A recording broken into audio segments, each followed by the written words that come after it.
Good afternoon. My name is Brandon McKinney. I'll be talking about the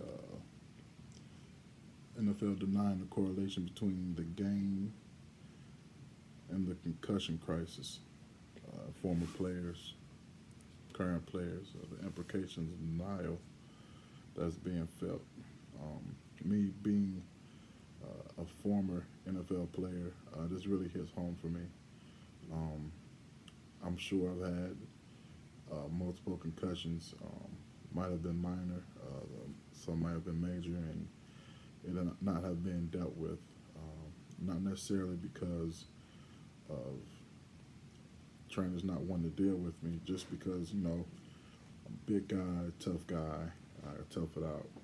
That's how it is. Um, I've seen this story on the concussion, and it's really very unfortunate that the NFL denied it and tried to downplay it and keep it quiet when it was starting to be an outrage. And players were killing themselves, and the way they were killing themselves was really crazy as well.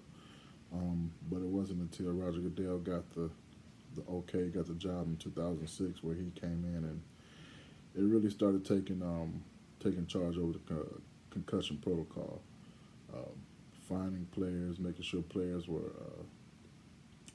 playing the correct way, switching the way you can hit a type of player, all those things. And today it's still kind of disheartening because it's still happening to players. The players are still killing themselves. Things are still happening. You have lawsuits against the NFL, and the NFL still doesn't want to give the money that is due to the former players, retired players of the NFL. Another thing with concussions, on the other side is, as a football player, you know what you're going to get into, and these are the dangers that can happen. And there's head trauma, and head trauma. I mean, it's just going to happen. You play football, you're probably going to have a concussion. I haven't talked to one person that never had a concussion that played football. That's just the fact of the matter. It's a collision sport. It's not a contact, but collision sport, and it's a very dangerous sport.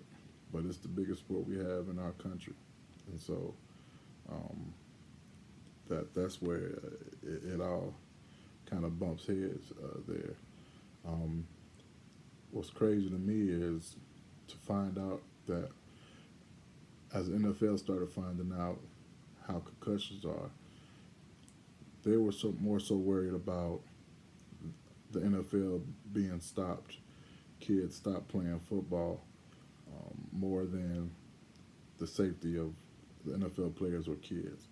And to me, that's just that's disheartening. Um, to worry about pretty much yourself or how much money you'll be able to bring in instead of the safety of the people. All they could care about is, you know, will this continue? How long will this continue? And so, I do respect him for trying to make the game safe and make the rules safe, but like I said, it's just not a safe game. It's a violent game. It's a collision sport. So, you know, hopefully it gets better. I don't see it getting better because it's just the nature of the game. You're going to be hurt. You're going to get hurt. But from here on out, knowing how big this concussion issue is, people need to understand, hey, this is what I'm getting myself into. Parents need to understand, hey, this is what I'm putting my child into. And so if it happens, anything bad happens, they know, they understand, and they just know what can come to them.